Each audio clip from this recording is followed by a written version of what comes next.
Let's be honest. You hate it. Your annual performance review. All of us have serious work trauma from having those annual conversations with our boss who's going to rank us and tell us how good we did or how bad we did, depending on maybe how they're feeling as opposed to the actual facts. Listen, a lot of companies are just really, really bad at performance management. Or we could call it performance mismanagement. I mean, heck, the managers hate doing this. They hate setting the goals with the employees. They don't do the check-ins. They don't give feedback. And they certainly aren't very good at doing the performance reviews at the end of the year. So let's look at this and see if they're even on the up and up.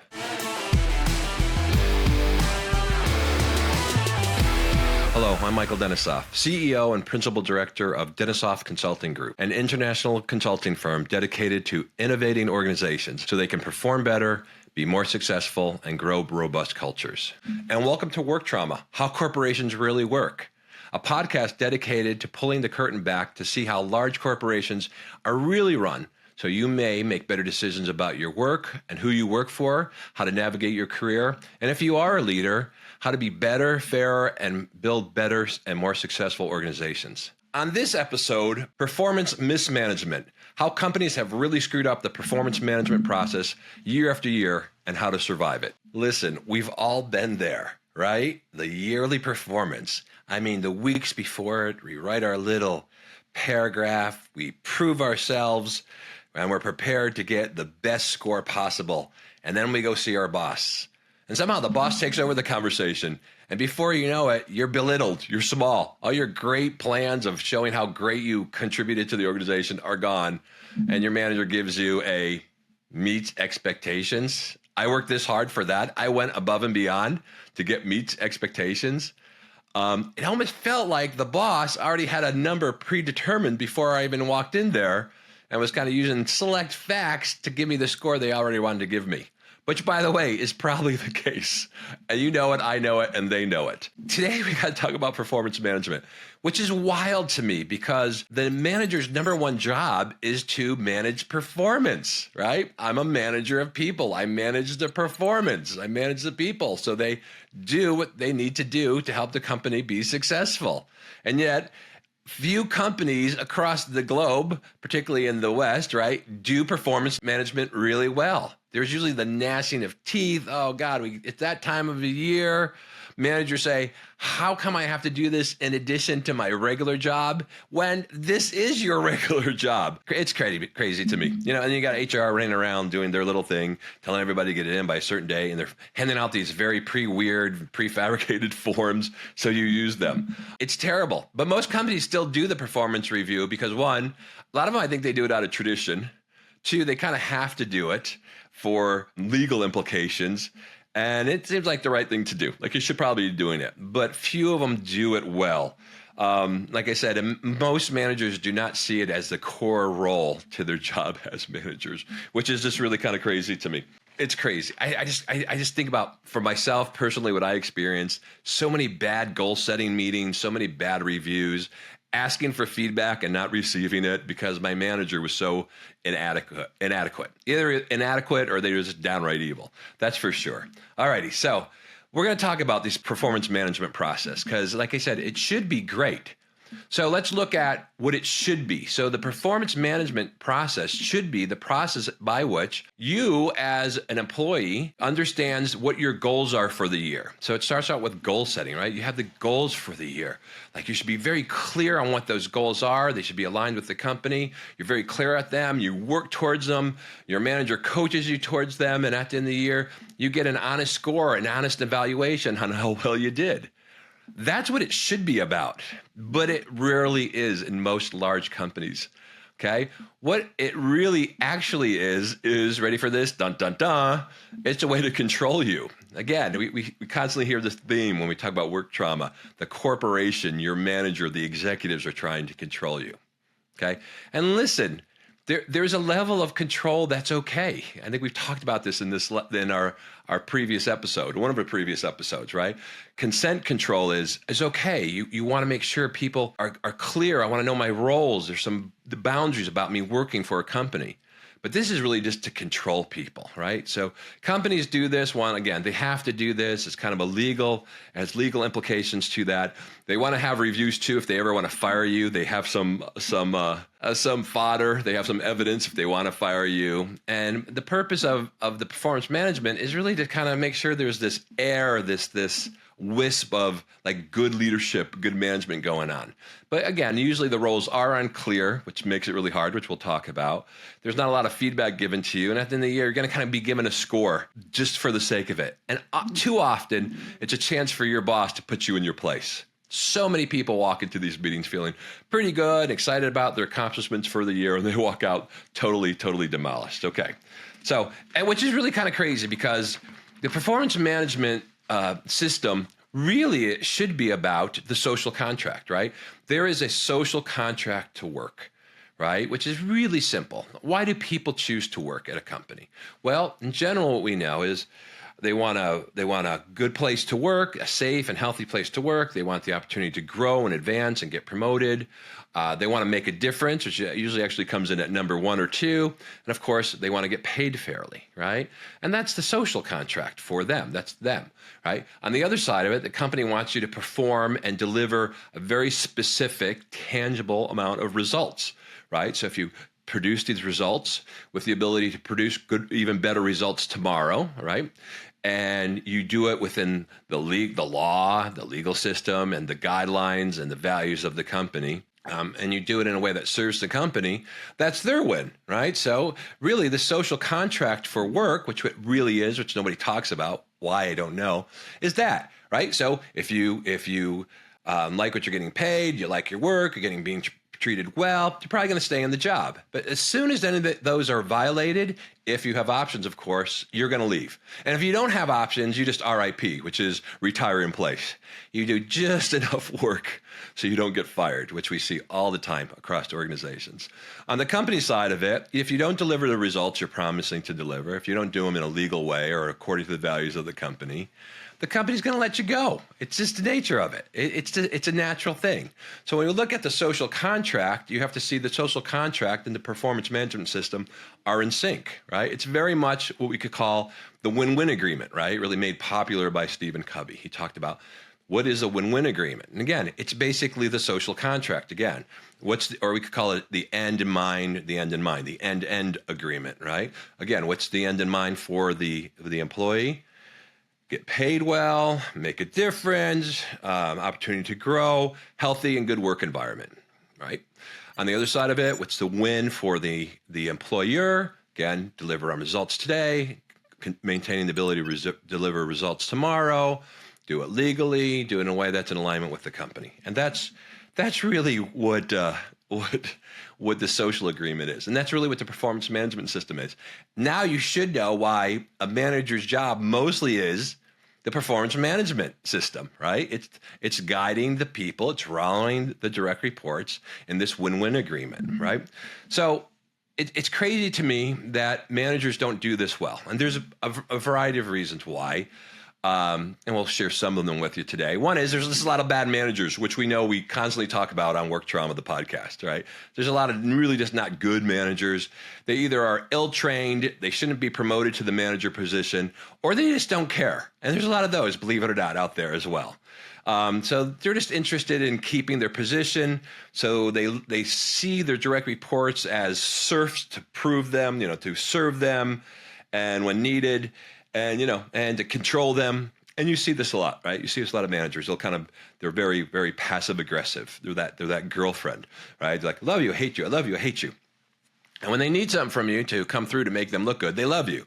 And you don't really know anything from you, you're not that important to them, they don't treat you very well, okay? And we see this a lot in a lot of managers, again, for a variety of reasons.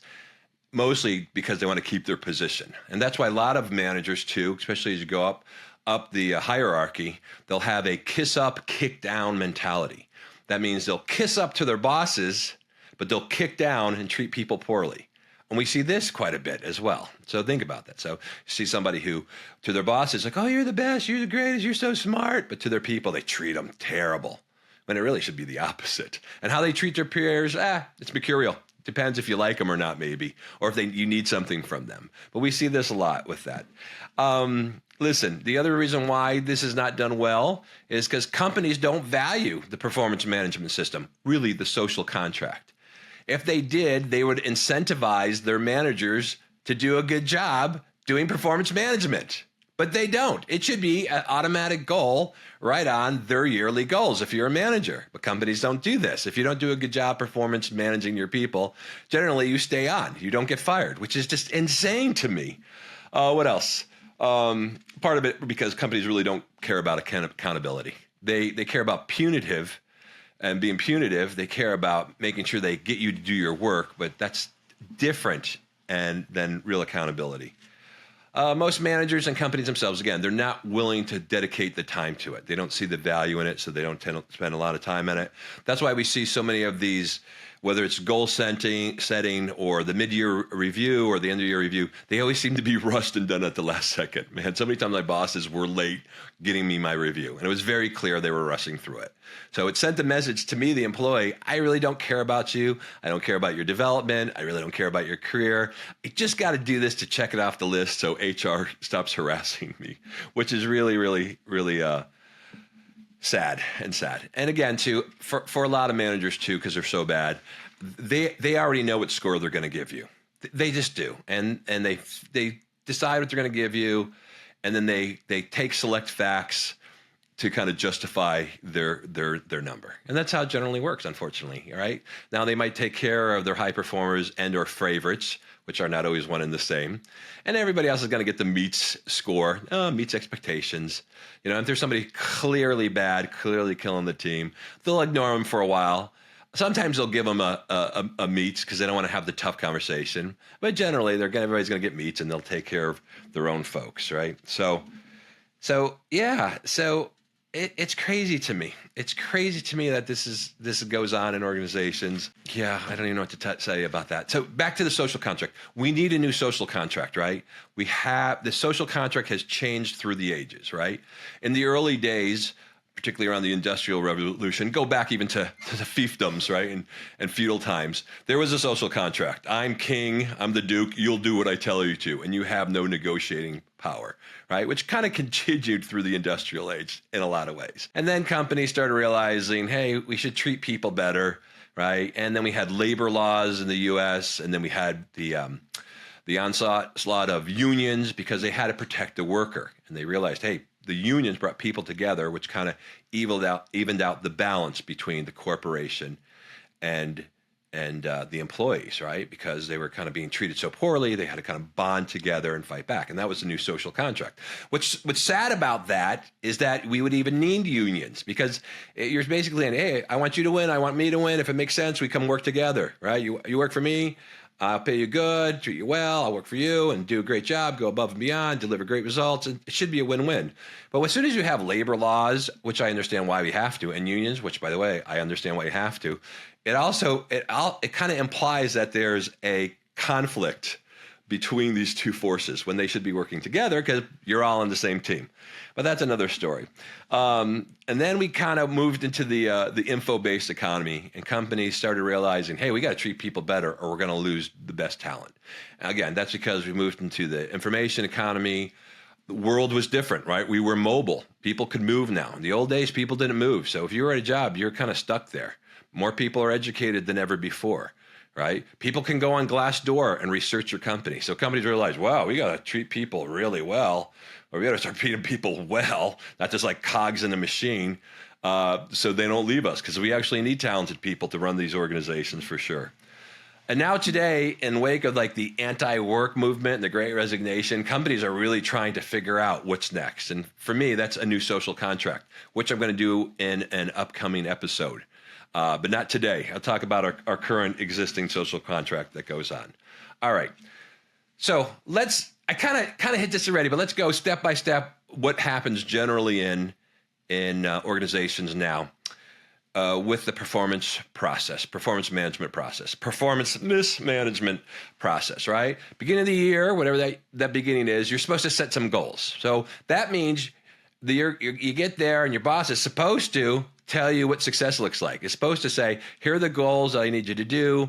to kind of contribute to the company. But now we say, figure out your own goals, whatever makes sense, and then I'll approve them. All right, well, that's not only not your job, that's your manager's job. But they kind of kick that can down the road and give it to you. And then there's this rush, and then maybe there's this back and forth, and there's not clarity on your goals. And you kind of just like, okay, that sounds good enough. And you generally get to good enough. That sounds about right, which is a terrible way to run a business. That sounds about right.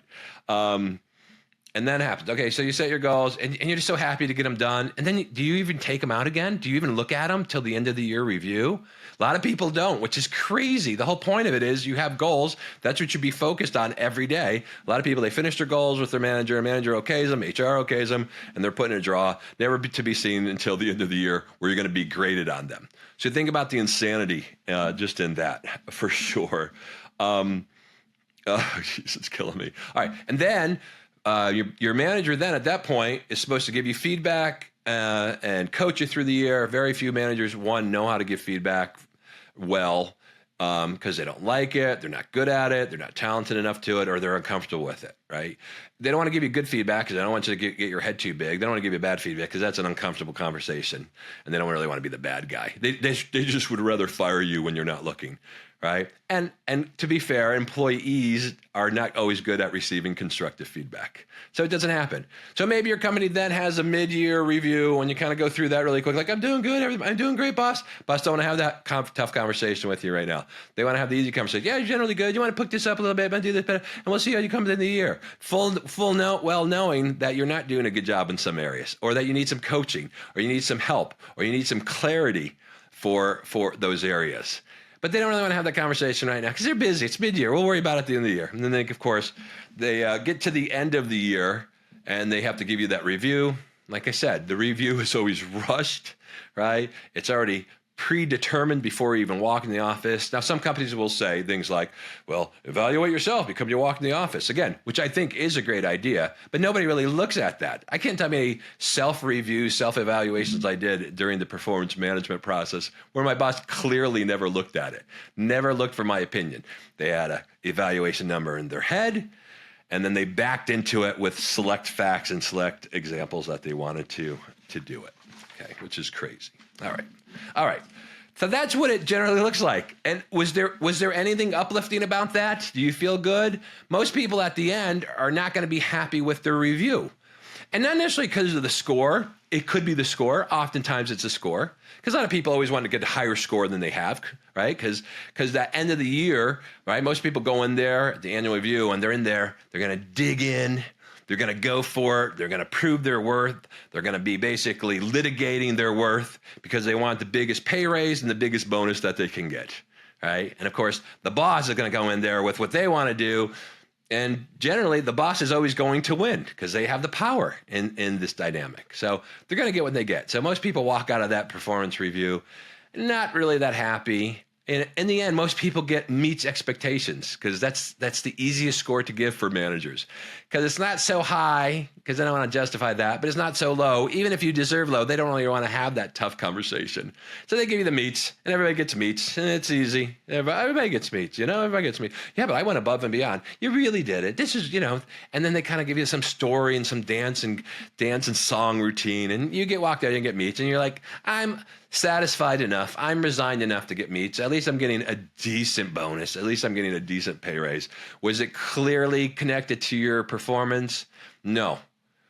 Right? It was kind of default. But at that point, you might as well just have a cost of living increase for people. But instead, you pretend that it's going to be this big feedback session, and it rarely is. So I would say, why even do it, right? So anyway, and there are a lot of issues. So that's it. So that's awful. I mean, I just described the process for most people in this country, and it's awful. There's nothing good about it, right? You don't feel connected to the company. You don't see how you contribute to the success of the company. It becomes basically a game between you and your boss. So now you can get the biggest pay raise or the biggest bonuses possible. But you really didn't get coached. You're not bettering yourself. You're not getting your development plan together.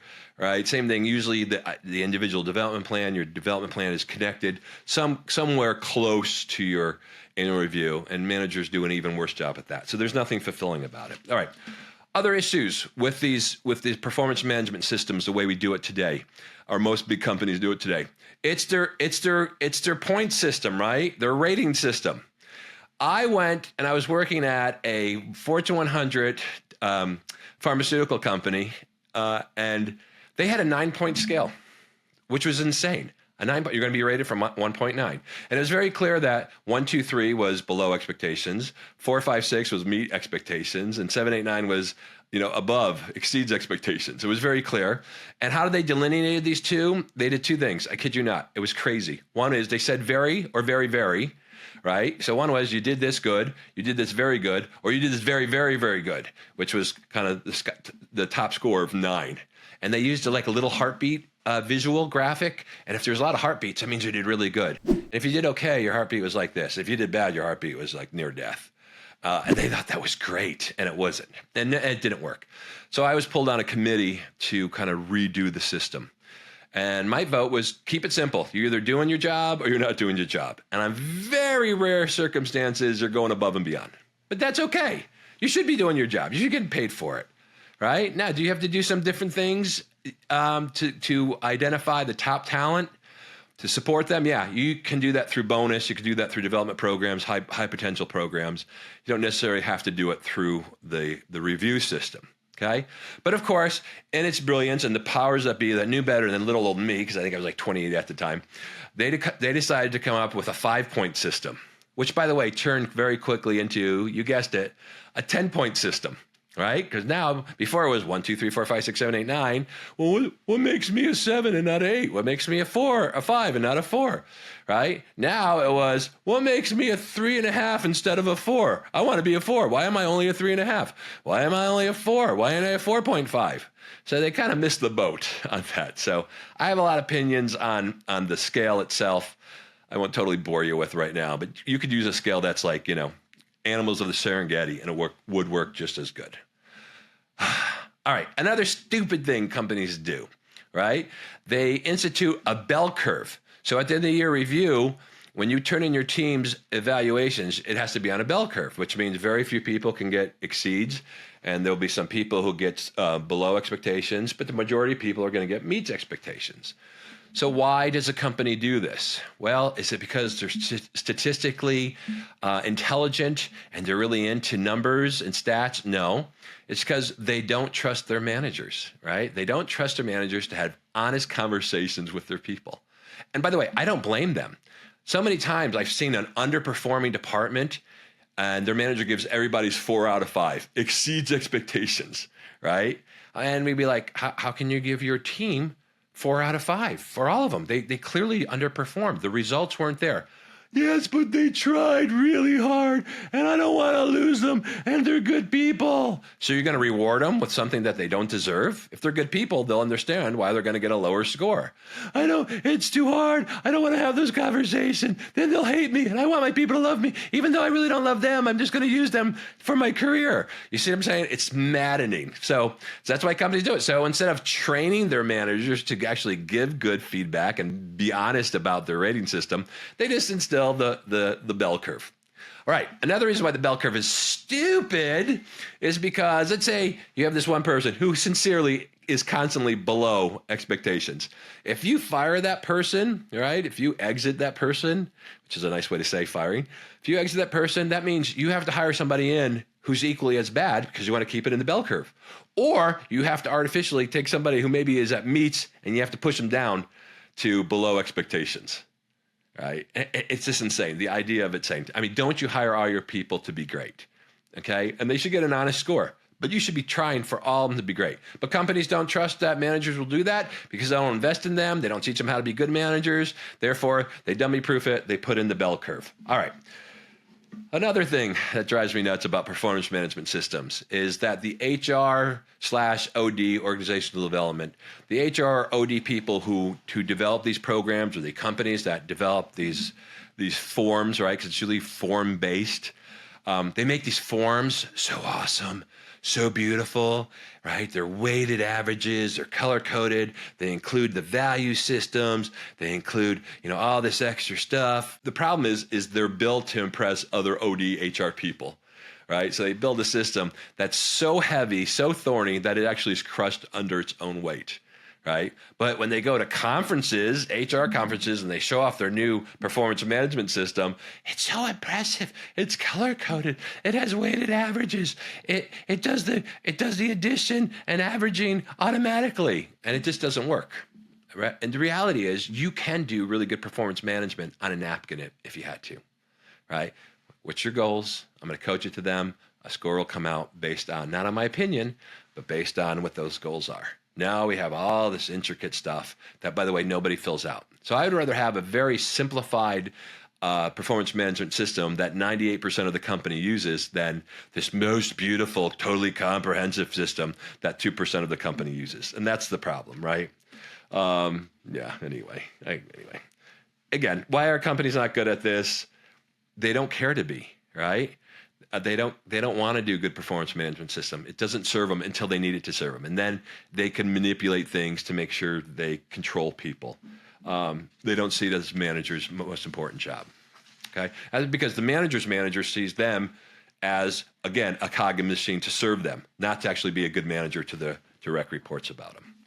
All righty. All right, so let's talk about, I think we did that already. That's good. All right. Anyway. One more point I got to talk about, the gray. The gray.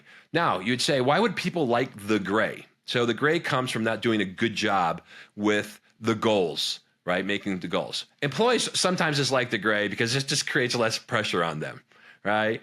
They don't like the pressure of it. If their goals are kind of nebulous, then they could maybe rationalize why no matter what, they're going to get a meet. And if you get very average employees or less than average employees, they like the gray because they know in the end they could kind of pull enough strings and they're going to get a meets expectations.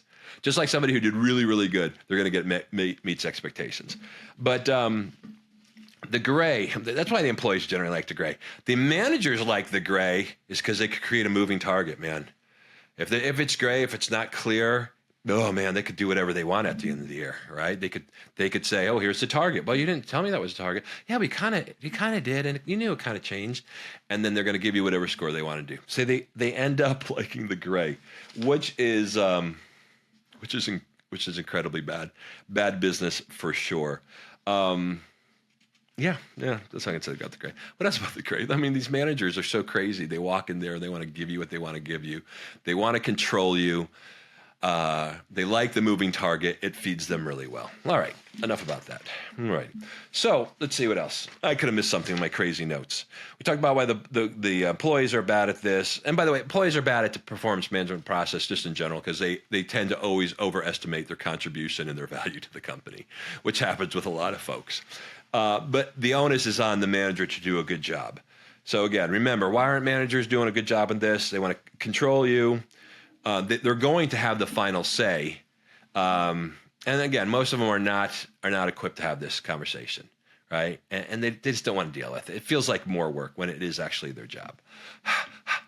Okay, again, sounds awful, and that's what most people live in for the year at a company. That's just awful. So what should it be? Companies who do this well, which are few and far between, what should it be? Again, go back to the social contract. What is the win-win agreement now?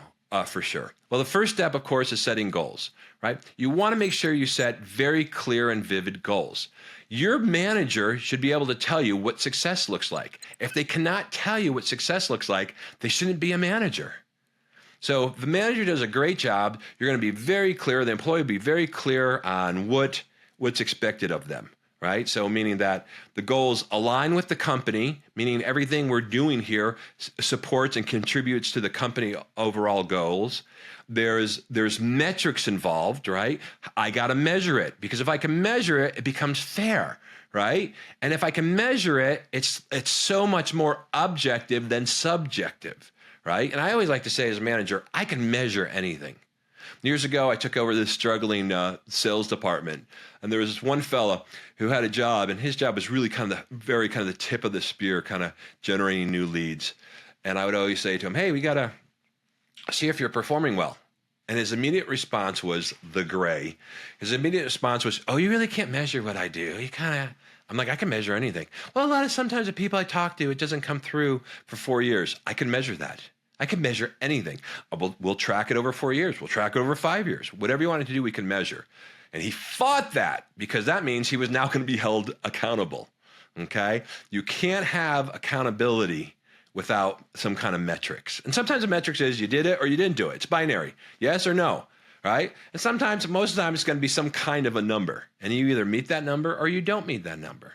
Right? So I think the beauty of that is when you have the metrics, right? You now as a manager no longer have to be judge and jury at the end of the year. The metrics will be whatever the standard is becomes the judge, and then the employee either meets it, below it, or above it. So it's not even my opinion anymore, which for most managers takes a burden off them because they don't want to be the police. They don't want to be the judge. They want to be the coach, right? So now you're coaching people to meet these standards. You know, a score comes out based on how well they did, based on the metrics. But if you don't have the metrics, again, we get to the gray area again. And that's just good for nobody.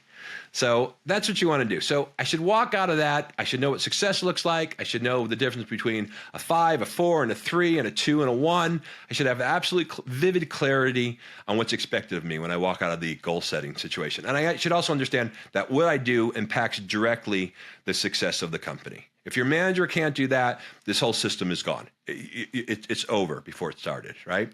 Again, we mentioned win-win agreements and win-win guidelines. So win-wins there's 5 components to a win-win, right? One is the results, desired results, and that's the clarity on the goals. And then there's the resources involved with that, right? Which is, what are the resources to help you get there? Is there training I need to go to? The manager should be the biggest resource of all and the biggest coach of all. There's guidelines like, how can I do this? You can do it any way you want, but you can't do it illegally. You can't do this. You can't do it outside the system of the company. Okay.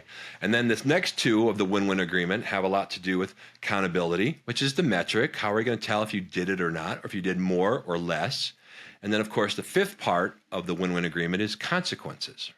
And these consequences are natural. For example, if you do a really, really good job, right, naturally what's going to happen? Naturally, you're going to get a bigger bonus, a bigger pay raise, and have the opportunity to be promoted.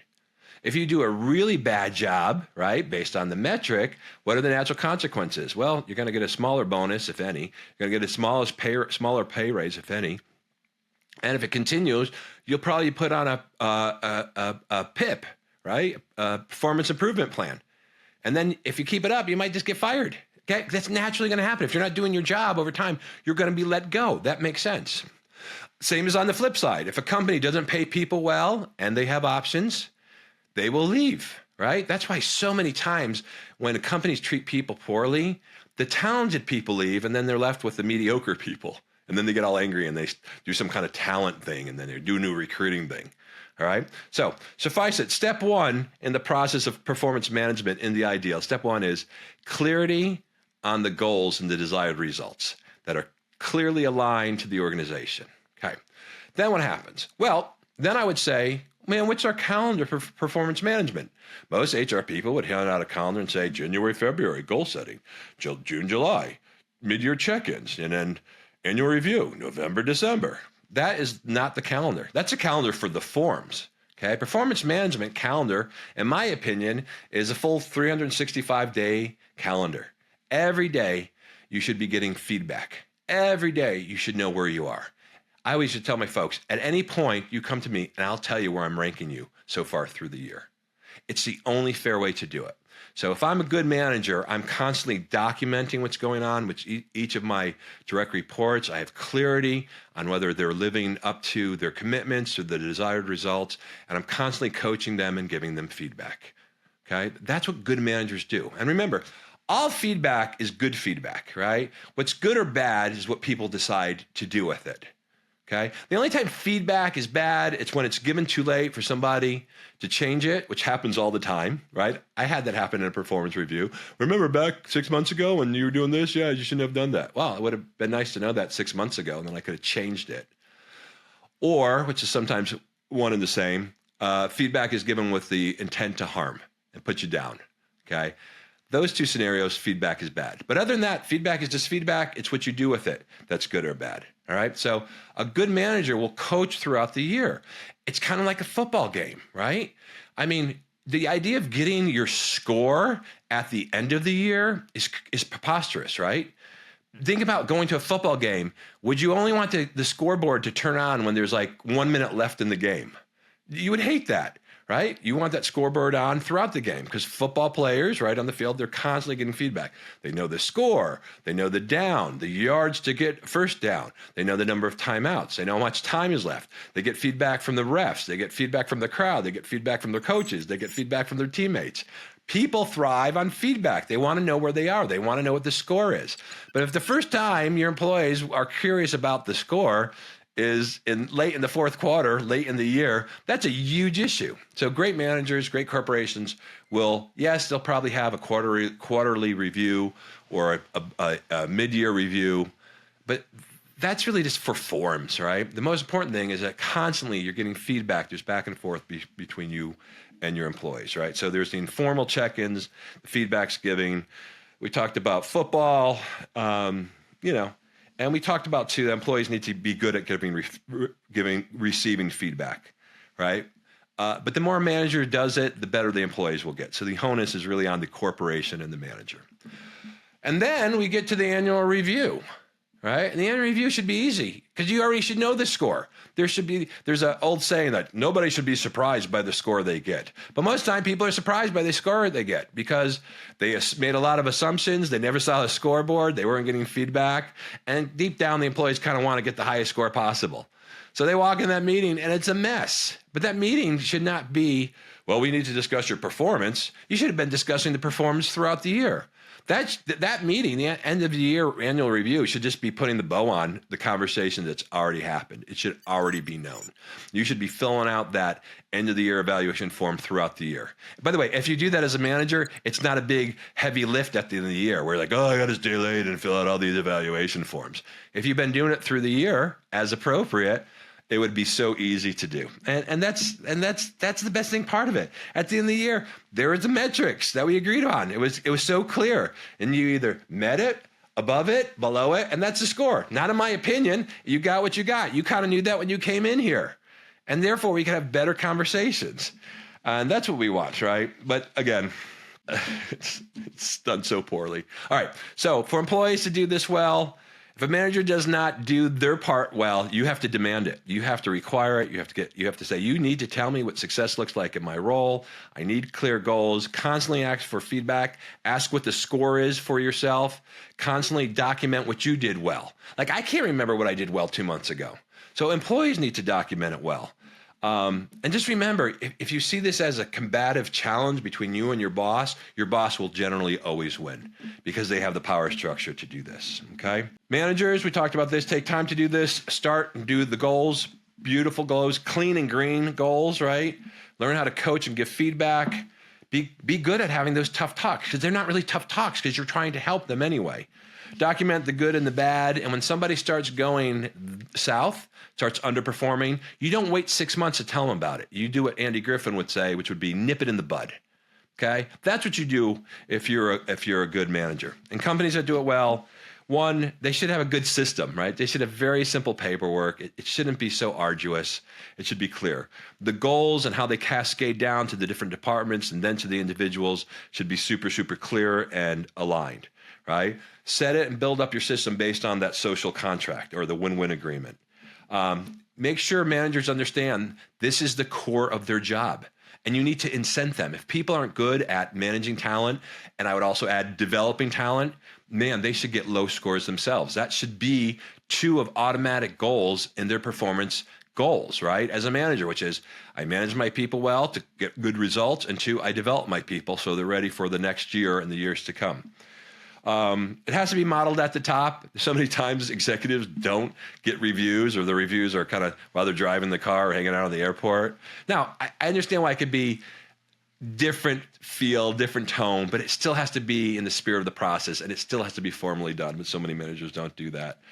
Remember, it's not about the forms. The forms just kind of capture the conversation. It's not about filling out the form. It's about the quality of the feedback, the quality of the conversation. And good companies will train their managers to get really good at that. And they'll make this and let their managers know that this is 90% of their job. So they'll incentivize it, and they'll make it happen. Get a good scale. Like I said, a simple scale is better, up or down, good, with an exception here. That's probably the best one. But it's by company. Some companies could do something maybe a little bit more. Know that however you personally or your company feels about performance management, it is self-fulfilling. So if you hate the process, everybody will hate the process. If the company hates the process, all employees will hate the process. If you as a manager hate it and dread it, it will become a dreadful thing to do. And by the way, all your direct reports will feel it's dreadful too. So, my thought on this these days, by the way, and every few years somebody comes up, this is stuff that drives me out, Harvard Business Review and the like, the non-performance performance review, which is still a performance review. So many times the books come out and say, we shouldn't do this. I'm a big leadership guru and we need to do away with performance reviews. So in its place, we'll do this, which is basically another performance review. Okay, so my thing is keep the scale simple, up or down, exceptions here and there, or if you're not willing as a company to invest in it, then don't do it. Don't even fake it. Faking it is worse because you're just wasting a lot of time. Okay? Stop faking it. Don't even do it. Just give everybody a cost of living increase at the end of the year and give everybody kind of just syncopated bonuses and then do something special for your high performers.